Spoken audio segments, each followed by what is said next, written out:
他们中圈到了，走。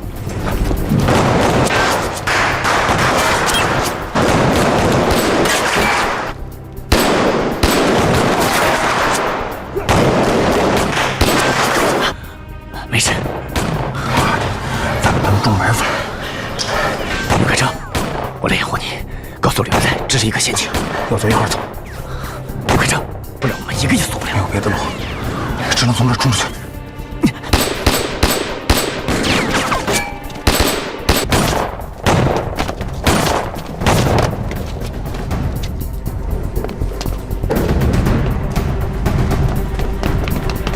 近一点，快走！怎么样？你受伤了？没事，我挺得住。福生，哎，你来掩护他们，我马上就来。是，你小心啊！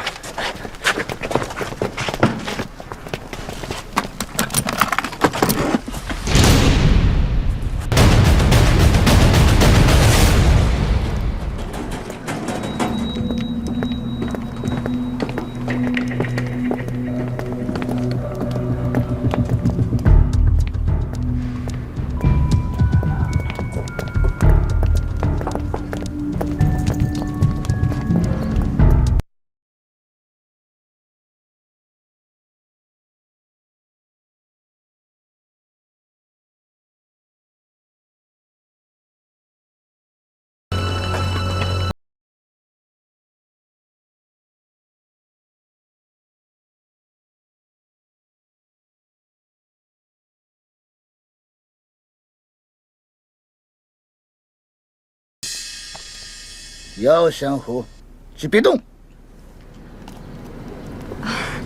先生，你误会了，我是来找人的。是，他就在上面，跟我走吧。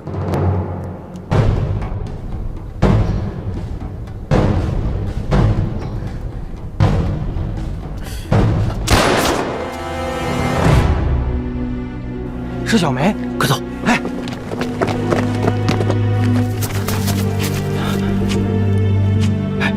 小梅，不好，危险！你想干嘛？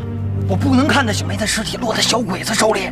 我知道，可现在我们只能先管活的了。你看，川井大师先脚了，他们马上会出来，我们得先找出鬼子的聚集点。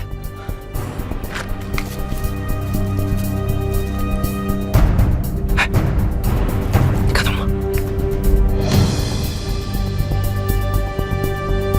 冲吧！哎，等等，还等什么呀？再等一会儿，枪野之就下船了。咱不能让日本人开响这一枪啊！你看那个伸出来的狙击枪口，有点犹豫不定。这能证明什么呢？证明他们和我们一样，都不确定谁是蒋介石。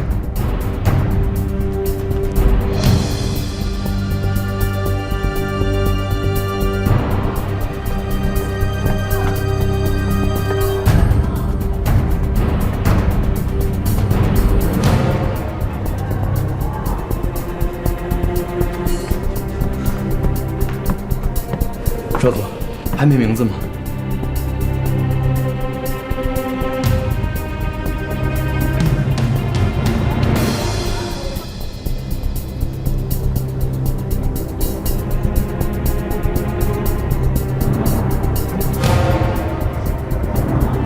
怎么办？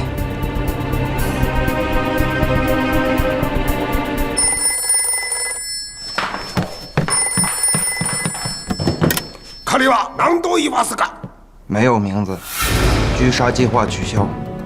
为什么取消？这是大佐阁下亲自下的命令，狙杀计划取消。八狗，不要开枪。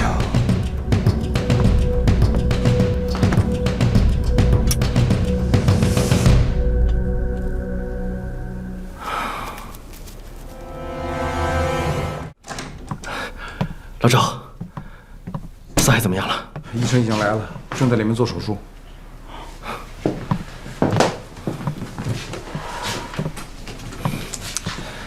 这位医生是圣天使医院的外科医生，老的下档了。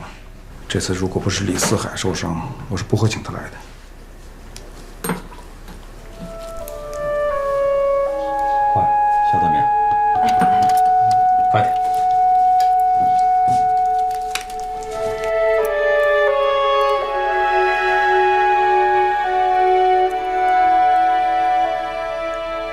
这次我们损失惨重，伤了李四海，牺牲了小梅。可如果要是让那一枪打出来，伤了枪械师，我们可就成了全民族的罪人了。前线的将士们需要武器，它对我们太重要了。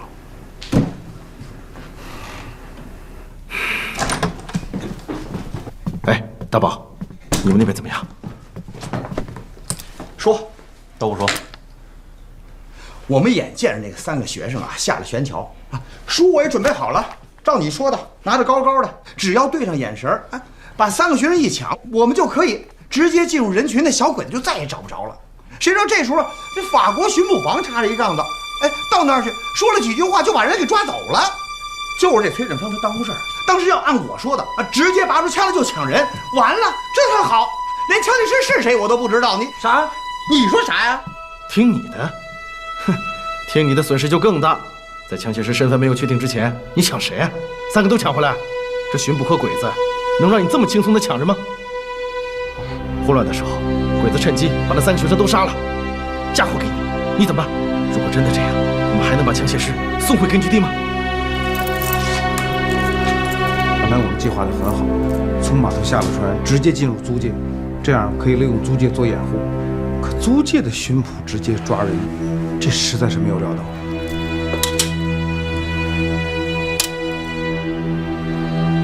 哎，老赵，你在巡捕房有没有熟人呢？我们先打听一下，看看他们在里面怎么样。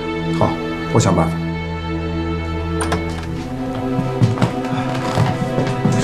子弹都取出来了，手术还成功。啊，谢谢。行，都是自己的同志，莫必客气。我要的是名字，名字，枪械师的名字。齐川君，请不要激动，枪械师还在我们的手里。只要1发子弹，1发子弹就可以解除一切。我知道，你一定要自信，不要着急。バカ。はい、さんが来られました。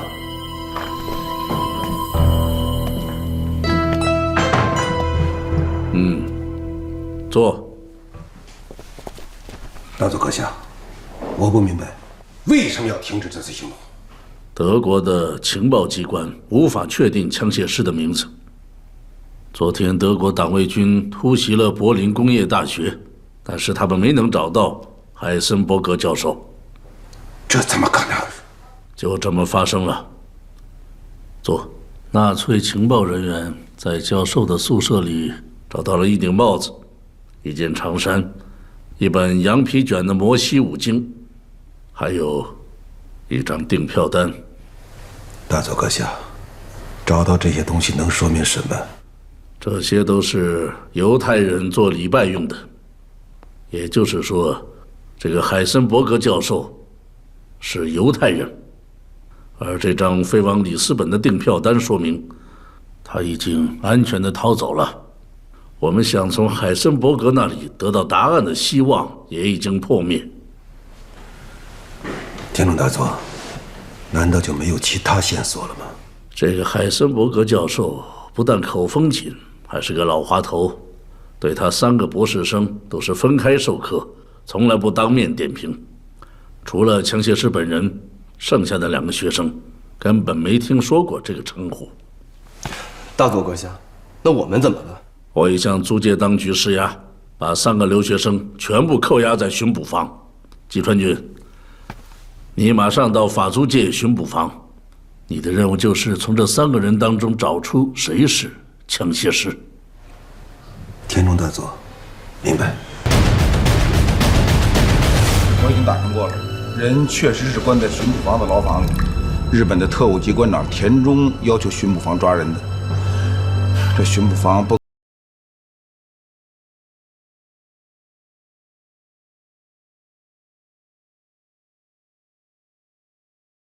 证据的，他们马上放人。放开我们！放开我！凭什么绑我们？放开我！你们这群人渣！这是你们最后一次机会，告诉我谁是枪械师。我保证他会受到人道主义的待遇。在那个房间，我准备了一口铁锅，里边的水已经烧开了，为你们准备。我会派人砍下你们的手指，然后扔进去煮，再给你们吃。我让你吃他的，再让他吃他的。如果觉得不够的话，可以加上你的脚趾头，还有你的胳膊跟腿。怎么样？这样的人肉大餐听着就很刺激吧？你知道吗？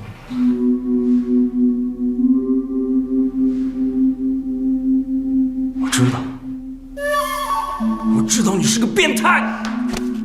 这样就变态了，我告诉你，这才刚刚开始，刚刚开始。呸！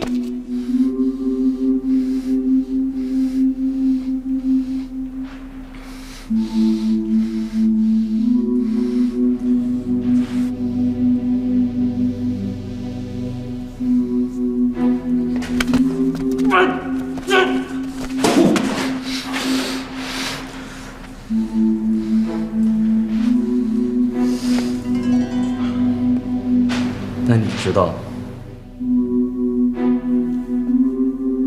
我知道，我们3个人都是学冶金机械的，都可以从事枪械设计这个职业。我还告诉你，我们不会吃自己的手指，因为我们手指的营养结构跟其他蛋白质没有任何区别。最好少在我面前卖弄你的学问，这个表现让我特别讨厌。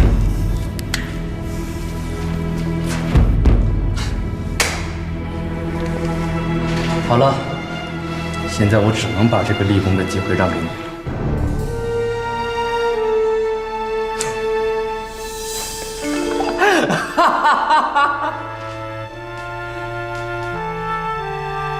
我根本不知道你在说什么，但我知道的是你根本没有权利对我们那样。这里是租界，是有治外法权的。我告诉你，在这里，我就是治外法权。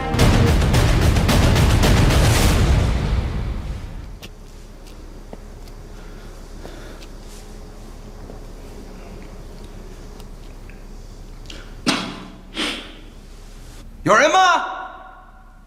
有人在吗？重阳，重阳，是陆阳吗？重阳，重阳，你能听见我说话吗？能听到。春生，春生，春生，哎，我在，我能听到。咱们都别害怕，我觉得没什么了不起的，他们不会把咱们怎么样的。陆牙说的对，重阳，你别害怕，他们就是想让我们恐惧，让我们害怕，我们一定得坚强。能他妈不害怕吗？我妈还指着我给老朱家传宗接代呢。哎，你们说他们能不能把咱们给杀了呀？钟阳，咱们不是说好了吗？回来要为祖国做一番事业。这还什么都没做呢，就让他们给关起来了。咱们在这里跟日本人做斗争，那就是为国家做事情。放心吧，咱们都会走出去的。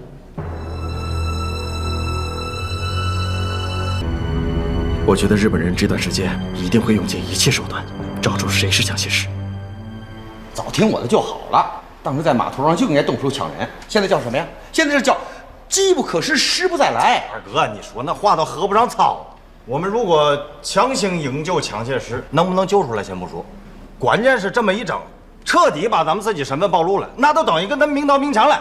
明刀明枪怎么了？咱们又不是没明刀明枪跟小鬼子干过，现在这么活着好啊，舒服啊，多窝囊啊！我的亲二哥呀，你能抢下谁了呀？那3个人里边，你知道是哪个是枪械师啊？咱们总不能把这3个人都抢过来吧？你说那都合不上操。那你说怎么办呢？那你说怎么办啊？那咱们这任务就没法办了。就算完成了，那咱们回去跟首长说，这任务到此结束了。不是我们无能啊，是巡捕房插了一杠子，能这么说吗？说得过去吗？你这是抬杠！什么叫抬杠呢？哎，我觉得他有一定的道理。对呀，当时在码头上，你要不让……我想哥哥在最后的时刻把这些东西寄出来，肯定是有什么意义，也可能是想给你留什么暗示，但这一切只能由你来参悟了。安才，你怎么不说话？有什么想法？或许我们忽略了一条线索。什么线索？龙武湖留下的线索。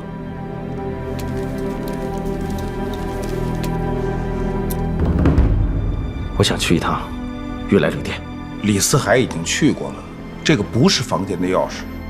我知道，但龙武湖留下的字条上面写着“结束时开启”。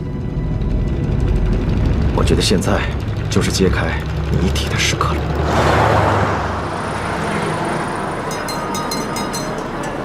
请问你贵姓？吕万才。我这里没有留给李四海的东西，倒是有一件留给你的东西。哦。哎，我得拿一下信。两位请稍后。好。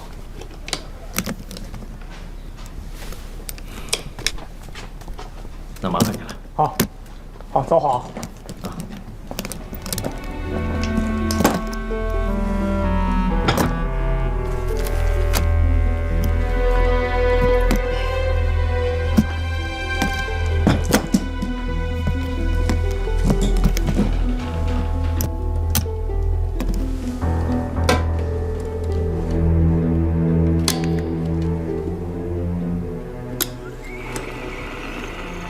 1年前，我接受任务，作为一个沉睡者，潜伏在上海。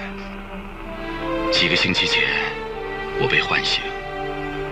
我的唯一使命是迎接枪械师，但是特务盯上了我已无法完成任务。这个任务就只好留给你。或许你还面临着一个谜团：谁是枪械师？其实。这是对枪械师的一种保护措施。在黄崖山的时候，敌工部就发现日本人对专家团进行了渗透，一支神秘的部队多次袭击从沦陷区来根据地参加兵工研发的科技人员。所以，组织决定只允许我和王教授2个人知道枪械师的真实身份。当然，我会为你解开这个谜团。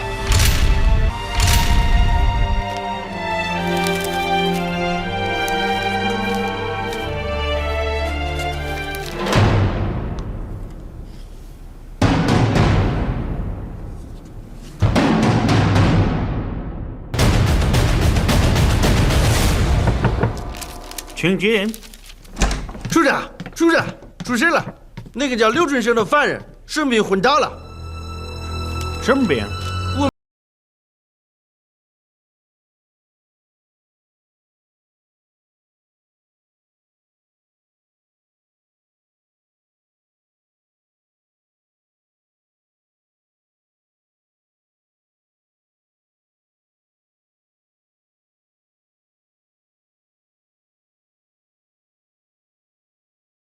需要尽快和刘春生建立联系。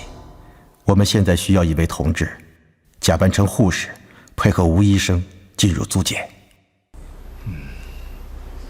看来这次只有靠小婉了。我可以吗？我愿意。你愿意行吗？你愿意你也不能去啊！你是发报员，万一他出什么事儿，我们怎么跟上级取得联系啊？是不是掌柜的？但现在其他的人，在黄崖山，或是在天蟾大舞台，都和季川照过面。这次让小婉去，是目前唯一的选择。就这么定了，不许变卦的。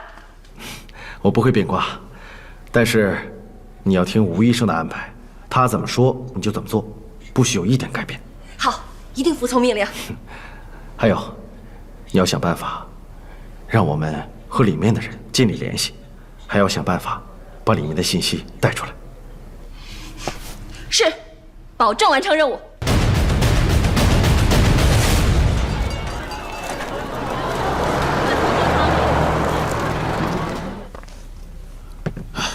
来了。您好，坐。我只有10分钟的时间，我们是老朋友了，所以我就不绕圈子了。营救你内地这件事谁也办不了。日本人给工部局施压，并派季川亲自审问，看来那个人对他们非常重要。那他们找出谁是那个鬼了吗？这可能是一道没有答案的谜题，日本人也很挠头。鬼不现身，没有人能走出巡捕房。林师只答应给日本人24个小时，查不出来就得放人。哼，日本人的话能相信吗？如果他们找不出这个鬼，他们绝对不会放过这3个学生。我最担心的是。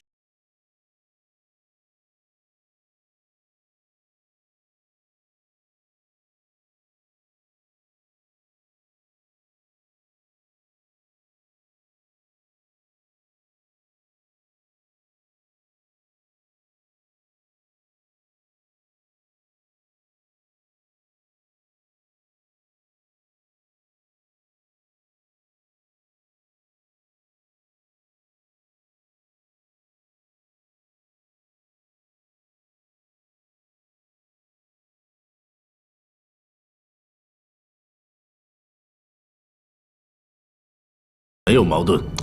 人口在巡捕房、工部局承受了很大的压力，临时不想有人死在我们这儿，而且巡捕房的条件不利于治疗，他们需要立刻住院。你让上天使医院的医生抓紧时间治疗，我们呢也抓紧时间。我们说好扣24小时，现在还剩下10个小时。如果你们没有证据说明有人是地下反抗成员，我们就必须放人。那好吧。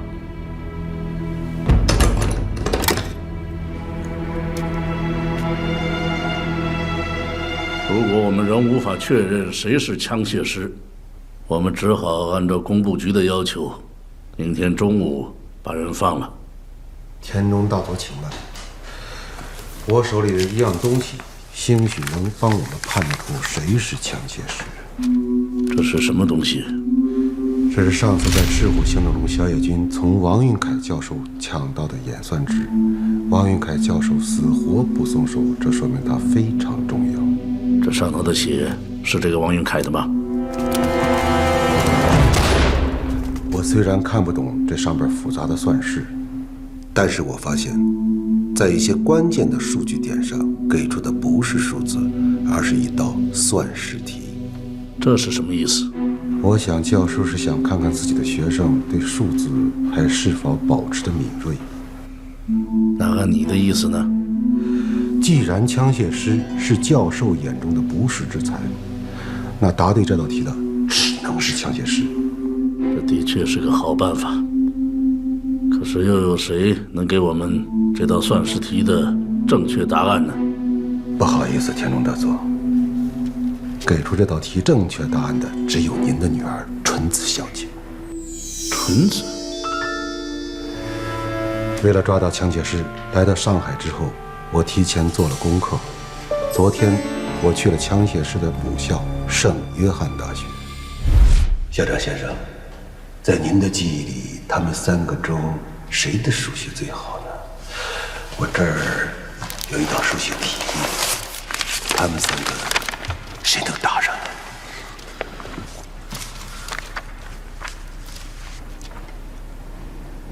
这是一道非常复杂的算题啊。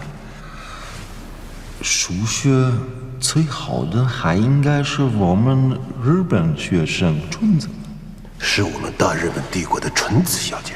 对。后来，乔治校长给我调出了纯子的档案，我惊奇地发现，纯子小姐的父亲竟然是您。哼，田中纯子出生在日本大阪，14岁那年跟随他的父亲移居满洲，在满洲新京读完了中学，5年后考入了上海圣约翰大学数学系，毕业后一直留校任教。季川君，你真是太不简单了。我家的事你都调查得清清楚楚。大佐阁下，现在关心的不是这个问题，看来找到枪械师还得麻烦大佐的女儿纯子小姐。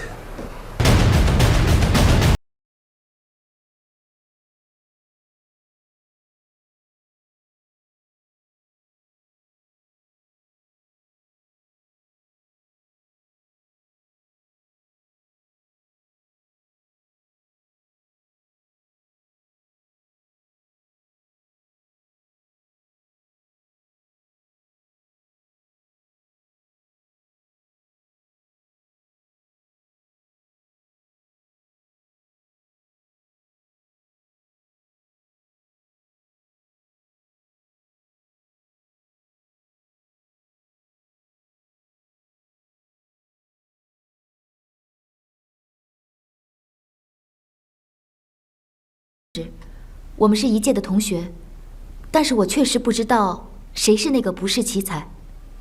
啊，这道题就是王云凯教授留给这3个学生的，只有不识奇才的枪械师才能答出来。那只有不识奇才才能解答出来的，我肯定答不出来。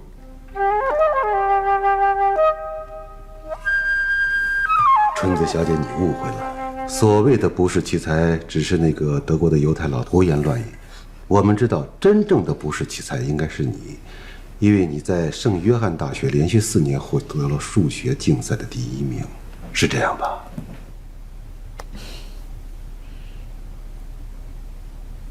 那好吧，我试一试。多谢。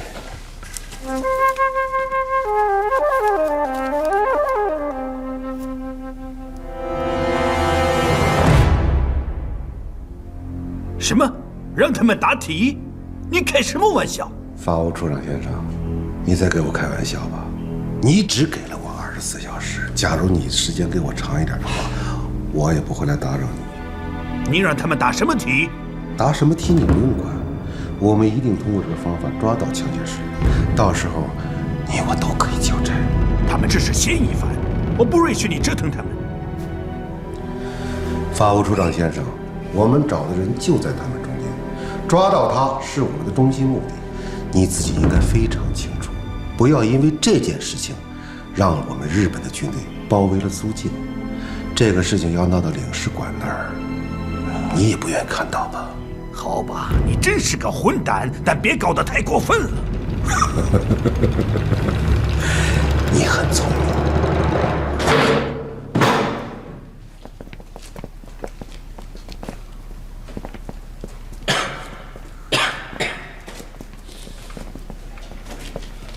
没事吧？怎么办？我也不知道。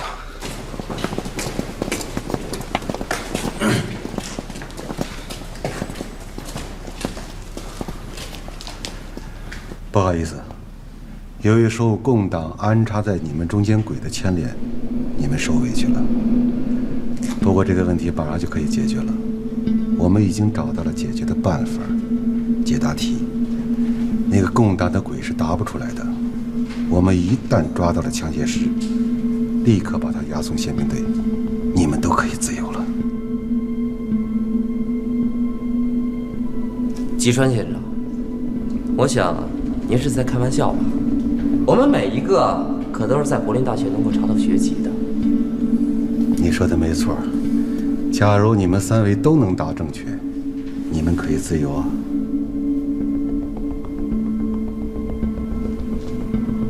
您是亲自出题考我们吗？吉川先生，您可是要知道，我们连德国柏林大学的博士都考上，您觉得您的问题能考到我们几个吗？小伙子，你太自信了，你先考虑把题答正确，否则你就没命了。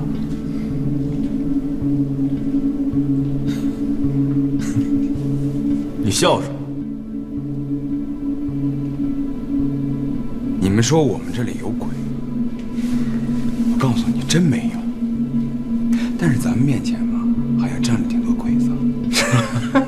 你别太嚣张，虽然这里是租界巡抚方，但是我告诉你，只要不跟我们好好配合，谁也离不开这里。法务处长，我想法国还没有放弃在租界的治外法权吧？很抱歉，先生们，如果你们不协助吉川先生查出那个暴力分子，按照我们达成的安全协议，恐怕你们不能离开这里。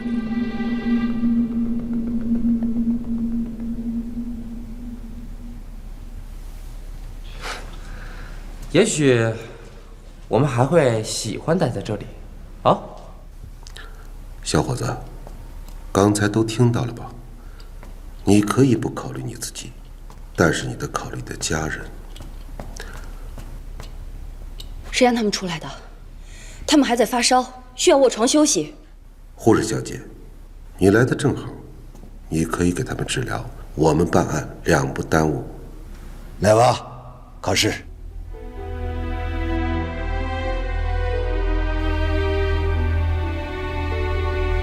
你们听着，考试的时间是10分钟，现在是11点03分，11点13分收卷。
你感觉还好吧？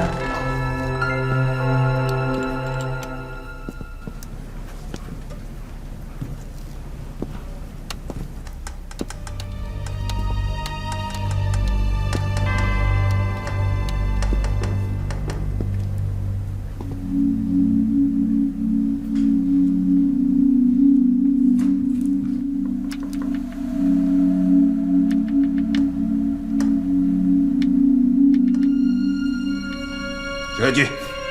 守军。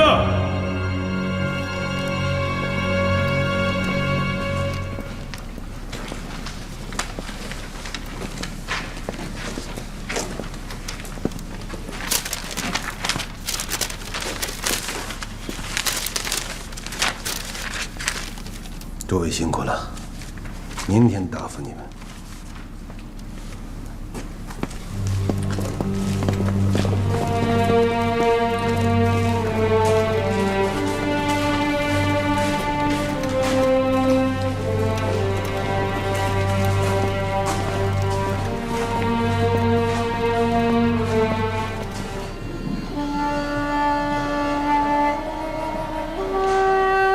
刘春生跟陆雅的答案一样，只有朱重阳的不一样。也就是说，朱重阳就是枪械师。这可倒是让我觉得很意外。并不是没有这种可能。中国人讲深水静流，大隐于市。不过让我奇怪的是，你看，这是纯子小姐的答案。竟然跟他们三个都不一样，这就是问题的所在。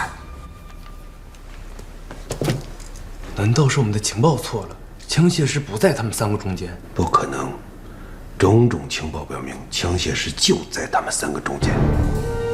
那难道是纯子小姐的答案错了？更不可能，纯子小姐在数学界的天赋，圣约翰大学的校长都认可。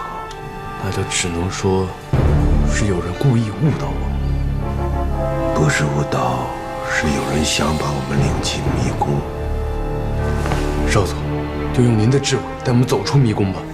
萧野军，走出迷宫并不难，难的是找到那个给我们带进迷宫的人。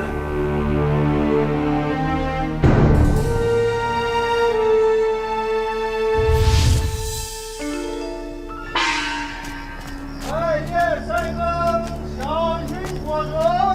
拜见帅哥，小心火车。拜见帅哥，小心火车。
您看这个。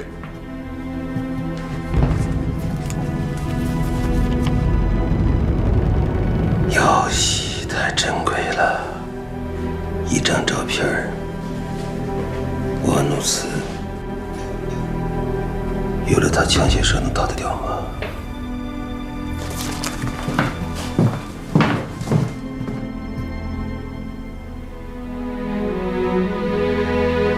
这一夜，对陆涯、刘春生和朱重阳来说，漫长而难熬。明天就能知道决定他们生死的结果。刚踏入这个局中的时候，或许还有人是迷茫懵懂的，但看到考题后，日本人想找的是谁，每个人心中立刻有了答案，而且是正确的答案。因为他们都是绝顶聪明的人。这次考试，不仅考的是他们的学识，也在考验着他们的友谊、信仰和忠诚。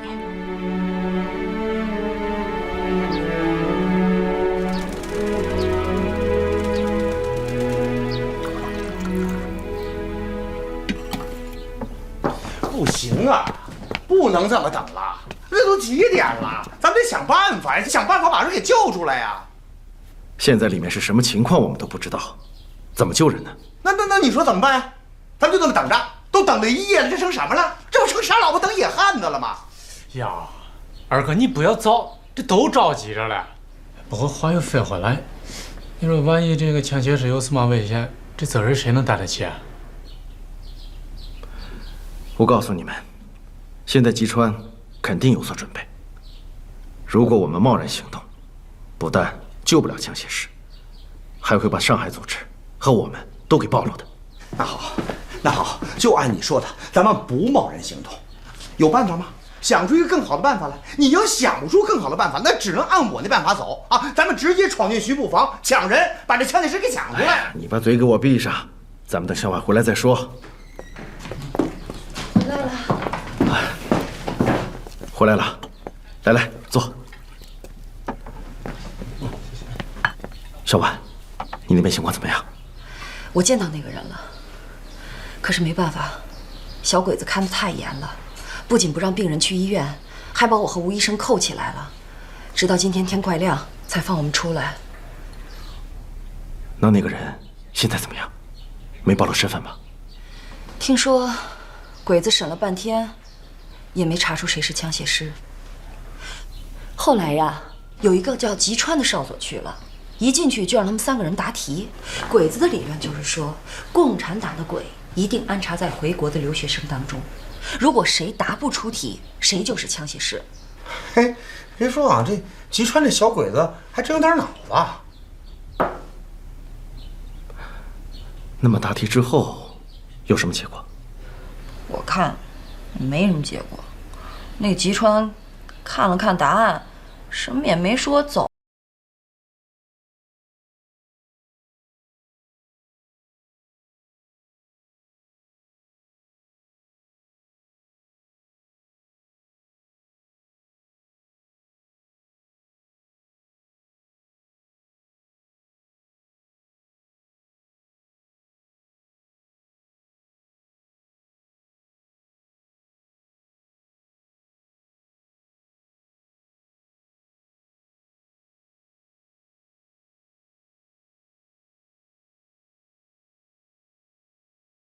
接近枪械师。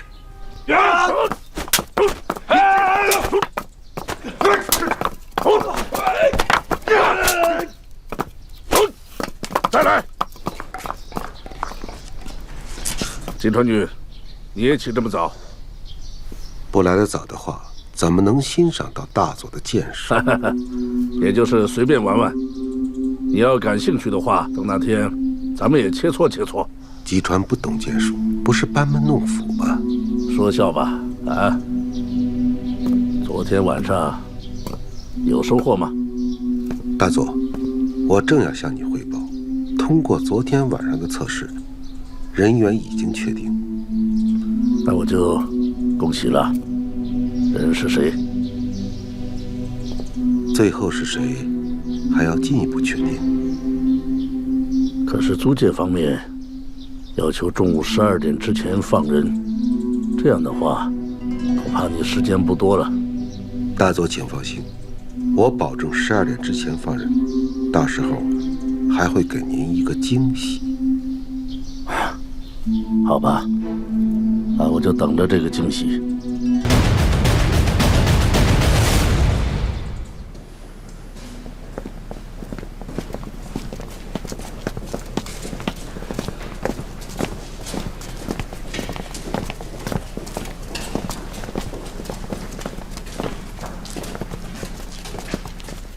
经过测试，枪械师已经确定。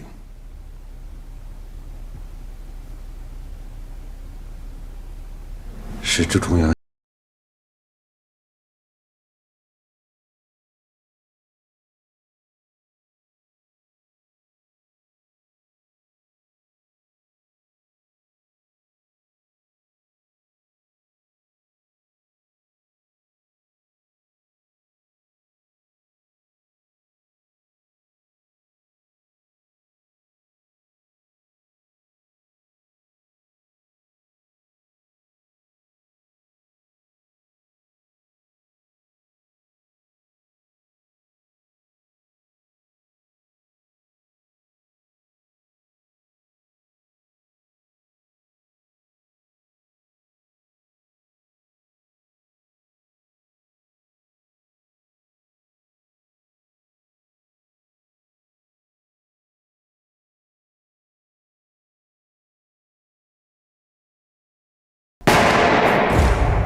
你真是个混蛋！你就不能带回你们宪兵队在州州？打死！杀人是正常的。混蛋！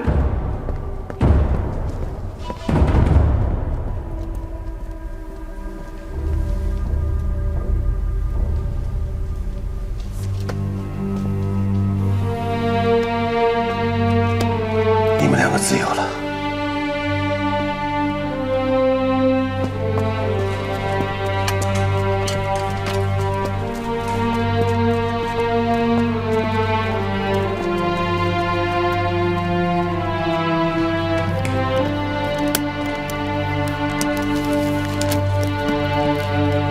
重阳不应该死，咱们3个说好的。做亡国奴就是这样，生命卑贱的像蝼蚁一样。其实有的时候眼见还不一定为实，更何况是耳听呢？你这话什么意思？没什么意思。这本书送给你。《侠隐记》，这是咱们上大学最喜欢的书。这是上海印书馆印刷出版，很珍贵的。还记得吗？咱们上学的时候还自诩是3个火枪手，那时候心里想的只是希望能够为国家做一点事情。现在就剩咱们俩了。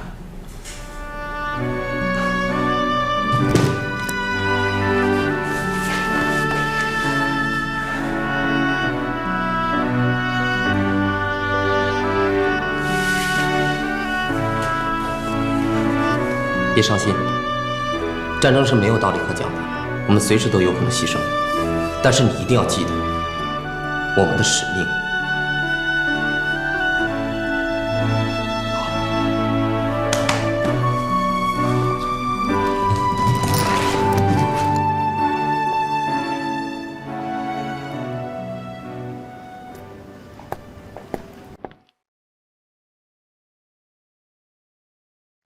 少佐，果然不出您的所料，纯子小姐真的来了。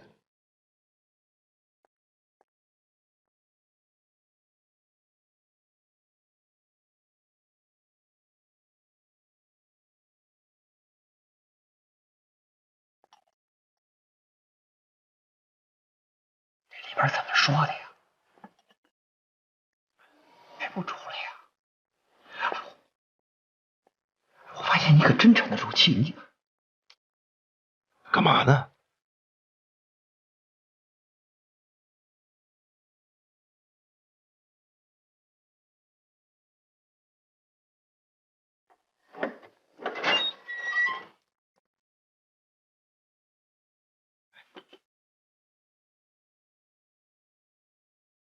少佐，他们出来了。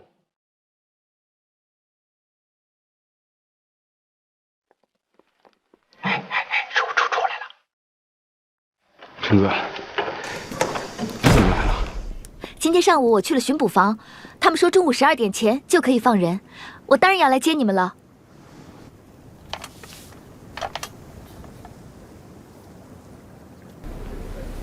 现在是个好机会，我们动手吧。你现在的心情我理解，但是里面传出话来，让我们不要轻举妄动。既然那个人这么说，一定有他的道理。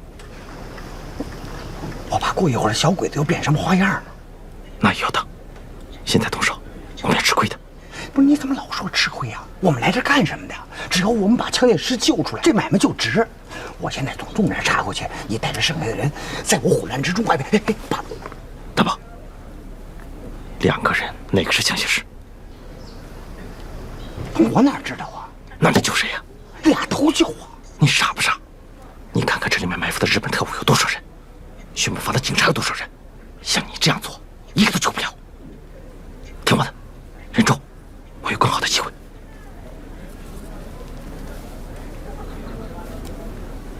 怎么只有你们2个？朱重阳呢？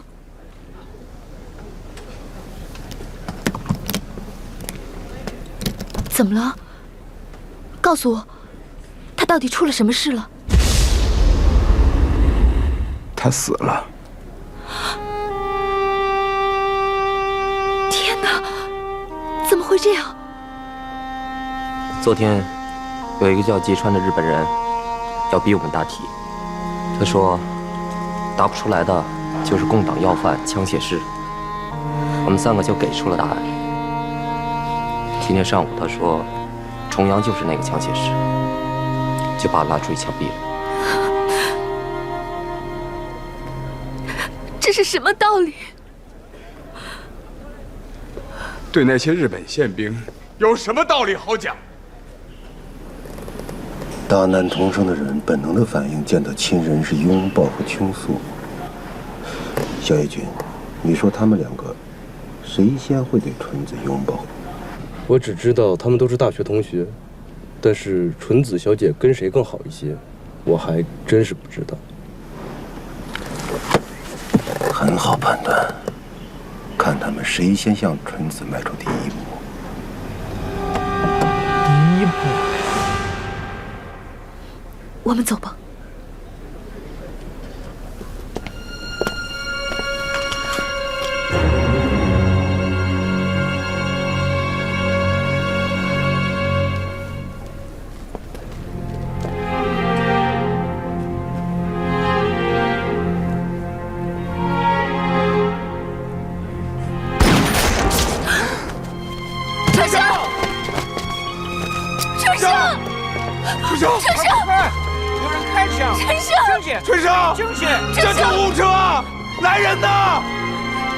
春生，你不会有事儿了啊！春生，不会有事儿了。春生，春生，春生，春生，你坚持住，你坚持住，我们这就去医院。坚持住，春生，春生，春生，春生，春生，你坚持住，春生，春生，春生。春生，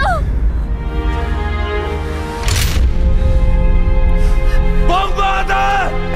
陆岩，王八蛋！我跟你拼了！王八蛋！你放开我！放开我！陆岩，陆岩！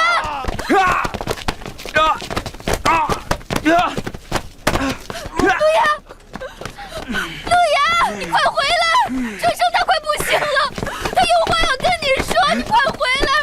陆阳，你快回来呀！春生，春生，春生，春生，春生，春生，你不会有事的，春生。春生，哎呀，我猜，记住，我说了，我记住了，春生。春生，你坚持住，你一定要坚持住啊，春生。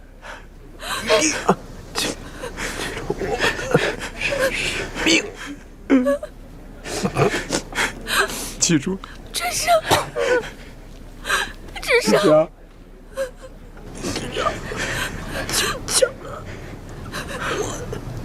我撒去。春生，你坚持住，你坚持住，坚持住。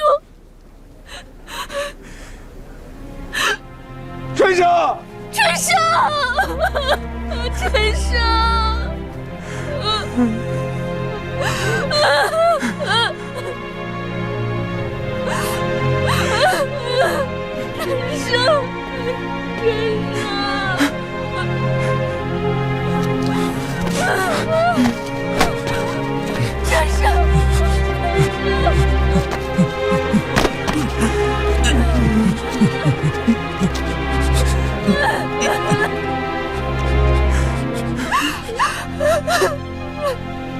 是少女的幼稚和单纯，葬送她情人的命。少佐，您说刘春生是纯子小姐的情人？昨天晚上我们看到那首婀娜词，就是纯子小姐写给枪械师的。和一把泥，捏一个我，塑一个你，然后将它打破，用水调和，重新塑造。捏一个我，塑一个你，你泥中有我，我泥中有你。多么悲情的故事！少佐，我觉得现在不是我们悲情的时刻，反而是我们荣耀的时刻。小野君，你成熟了。我们除掉了枪械师，八路军就等不到他的个造枪专家，他的造枪计划就胎死腹中。可惜。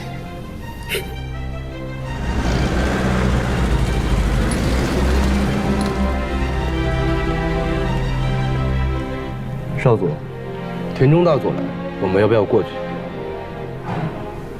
我看到了。纯子小姐的事情让大佐颜面扫地，你愿意过去碰这个眉头？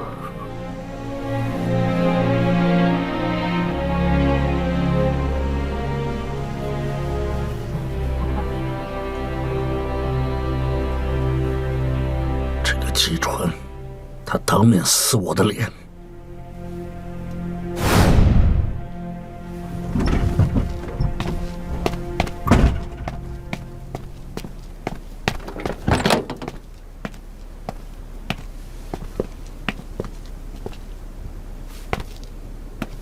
吉川君，大佐阁下很生气，这件事，他希望你给他一个满意的答复。有喜，请你转告田中大佐，我们已经将枪械师击毙。至于纯子小姐为何是在其中，我会去给她一个满意的答复。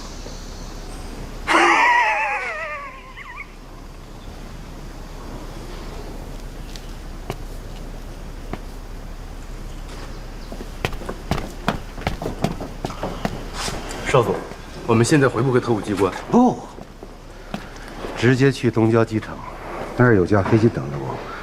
我们将载着我们的荣誉回北平。至于田中大佐，他是个聪明人，他会解决这一切。机长少佐，什么事情？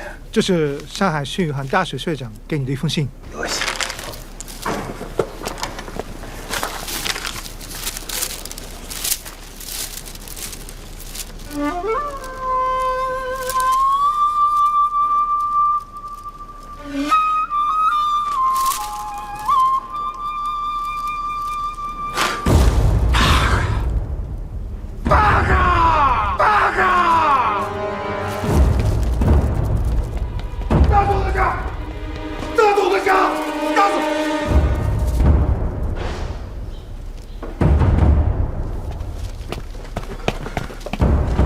阁下，请你马上报备足检。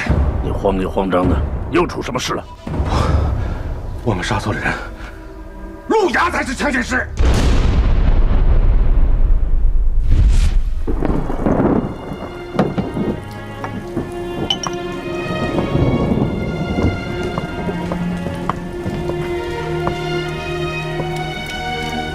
喝点水吧。谢谢。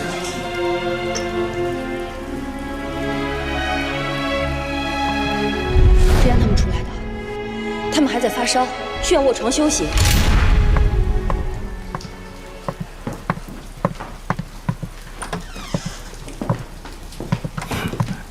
陆先生，听说您有上海商务印书馆出版的《3个火枪手》。你要民国版的还是要清版的？我要清版的，武光剑先生翻译的。那就是1907年出版的第1版，但不叫这个名字。我知道，叫《侠隐记》。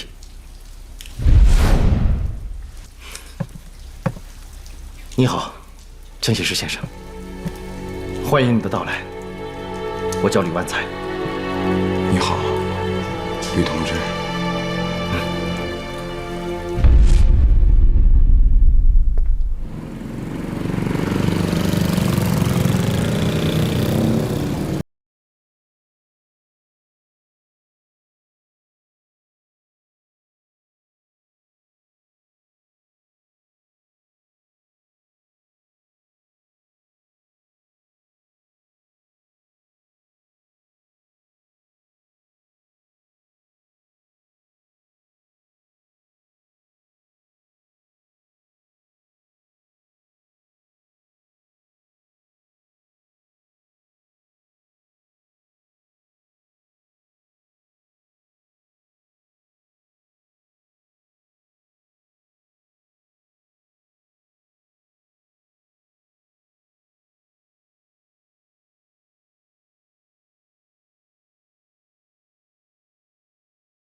2个月以前，春生跟我说他加入了共产党。他说八路军的队伍才是真正的抗日队伍，他们在黄崖山有自己的兵工厂，需要像我们这样的人。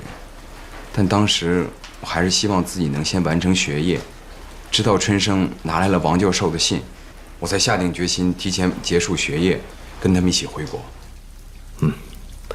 你们几个在码头被捕之后，我才通过龙武湖留下的录音带，知道了你们的身份。刘小婉扮成护士进入监狱为你们诊病，他就成为了最关键的信息传递者。他们被关进巡捕房以后，租界不让永行，我对他们威逼利诱，但是还是找不出枪械师。这是我想可以用小野君从王云凯教授那里抢来的那张演算纸找到枪械师。当初我非常欣赏你办案的方式，这本是很高明的一步棋啊。是的，我对他们讲，枪械师是答不出这道题的。恰恰相反，真正的枪械师，毕业于德国高等学府，怎么会答不出这道题呢？当那道题放在我们面前的时候，谁是真正的枪械师，其实我们3个人都已经知道了，因为我们3个人在一起生活了4年，对彼此真的很了解。而且重阳也是一个绝顶聪明的人，所以那次考试不仅考的是我们的知识，还考验我们3个人的友谊、感情、信仰。看来朱重阳是经得起考验的。刘春生看到那道题以后，他意识到3个人没有办法同时活着离开监狱，他只有一个办法，就是用自己的生命为你搏出一条生路。不希望看见任何人为我牺牲，我也不愿意看见无辜的重阳受到伤害，所以我也写出正确答案。通过答题，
和小野君连夜搜查了纯子小姐的房间，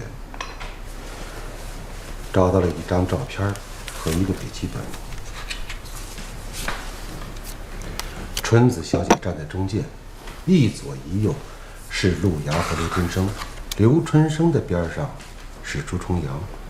这好像告诉我们，这和昨天晚上答案一样，陆阳和刘春生和纯子小姐的关系更为密切，枪械师就在他们中间。那你还没找到谁是枪械师吗？天龙大佐，暴露枪械师身份的是纯子小姐这本日记，您听，她是那么聪明敏锐，不同寻常。我是学数学的，她是学冶金的，但就是在我最擅长的领域里，她也毫不逊色。或许这就是传说中的天才吧。她的亲吻和拥抱让我感到陶醉。枪械师就是纯子小姐的初恋情人。当吉川宣布真正的枪械师是朱重阳的时候，刘春生已经意识到吉川又布下新的圈套。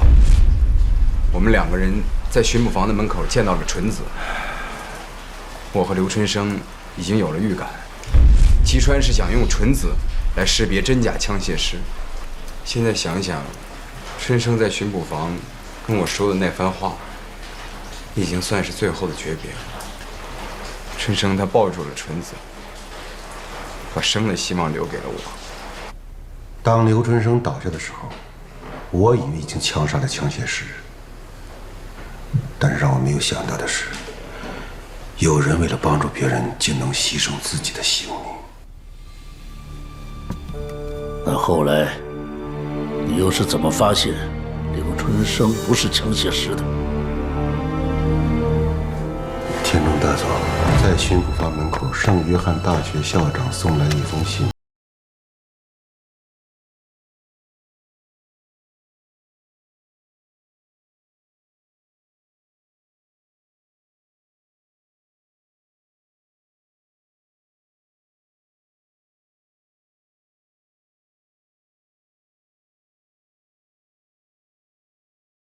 我觉得很多次你都会抓到枪械师，可是每次都差了那么一点。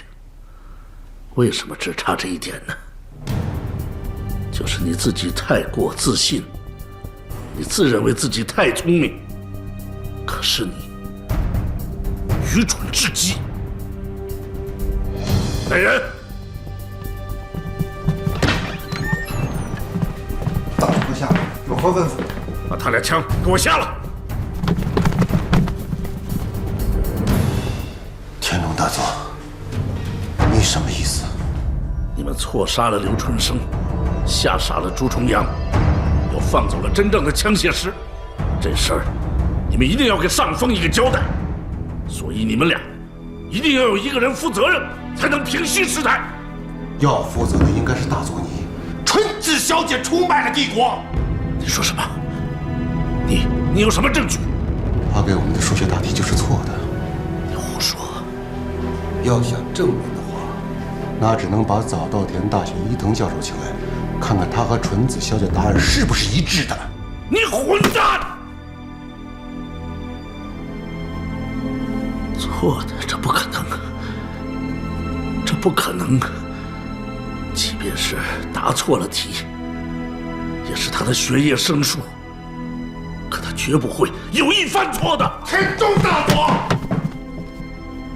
纯子小姐是圣约翰大学数学的尖子，在事关帝国生死存亡的时候，她能答错吗？八个，带进去！快！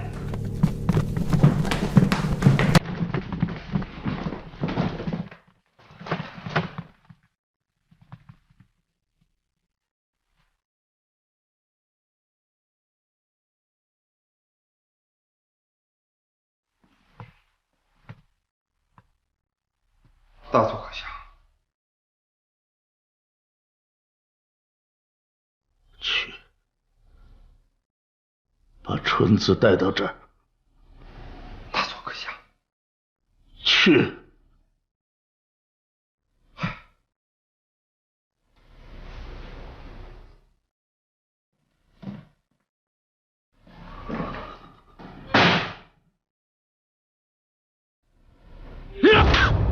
你说，你给我解释一下，这是怎么回事？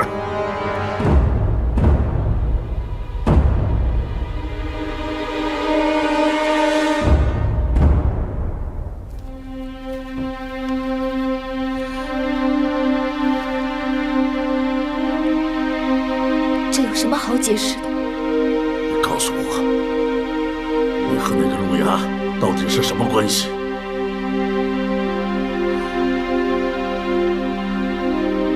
爸爸，您太忙了，您难道忘了他是我在大学时的恋人吗？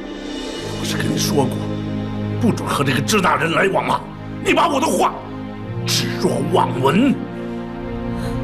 我曾经想过放弃，但是我做不到。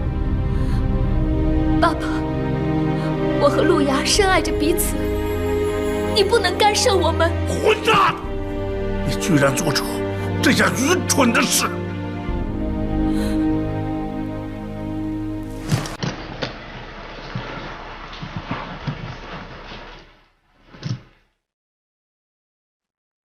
这是春生在巡捕房的时候给我的。他说，当我安全的时候，见到第一个人，就把这本书交给他。我想这个人应该是你。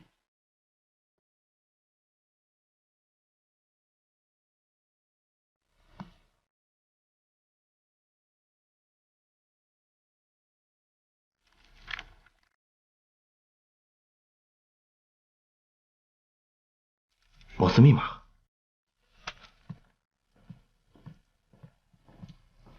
小婉，你上来一下。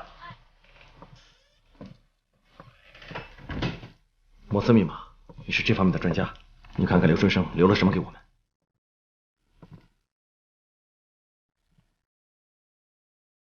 我现在就去翻译。好。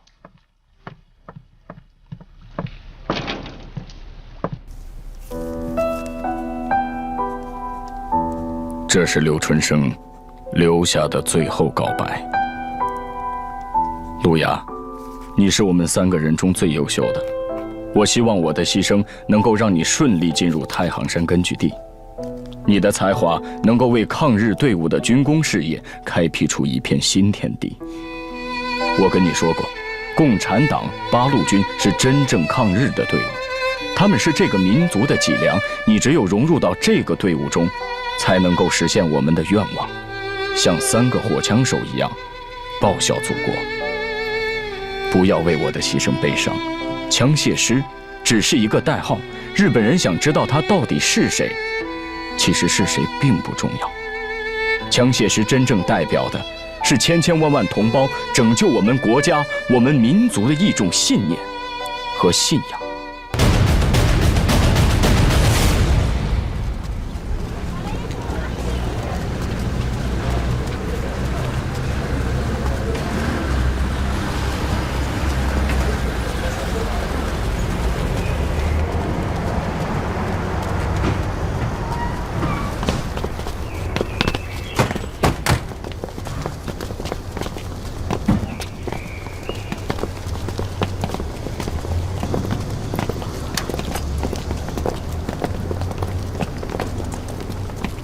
对不起了，法务处长先生，我们大日本帝国非常尊重英法美等国在上海租界的治外法权。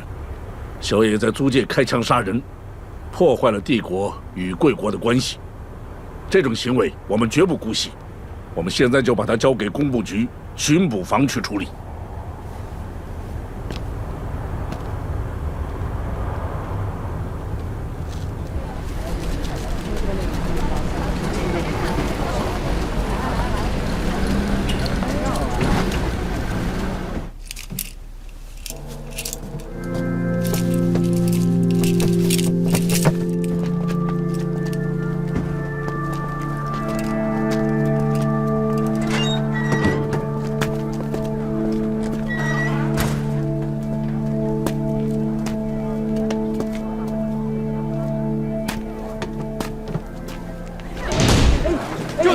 打死他！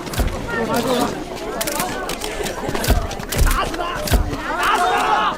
打死他！静静，打死他！请静静。首先，我要声明，这次灾难的造成纯属是个人的原因，和日本驻上海派遣军毫无关系。因为凶手是日本人，工部局向日本当局交涉，日方交出了凶手，他就是小野。今天，他将被当众枪毙，一平民愤。请进。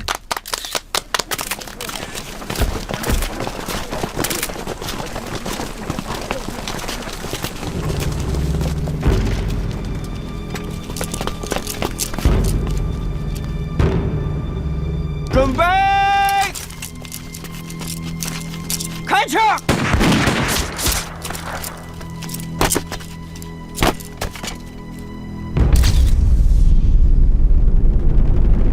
大佐阁下，我觉得现在不是讨论纯子小姐和那个支那人恋爱的事情。那你想讨论什么？纯子小姐，你是不是因为你昔日的恋人，故意给了我们一张错误的答案？不，我这么做是为了让你们不再杀人了。纯子小姐，由于你的行为使得枪械师从我们眼皮底下逃走，假如枪械师能顺利进入太行山的话，将给帝国造成无法估量的损失。你的行为已经背叛了大日本帝国呀！我没想到你居然做出这种事。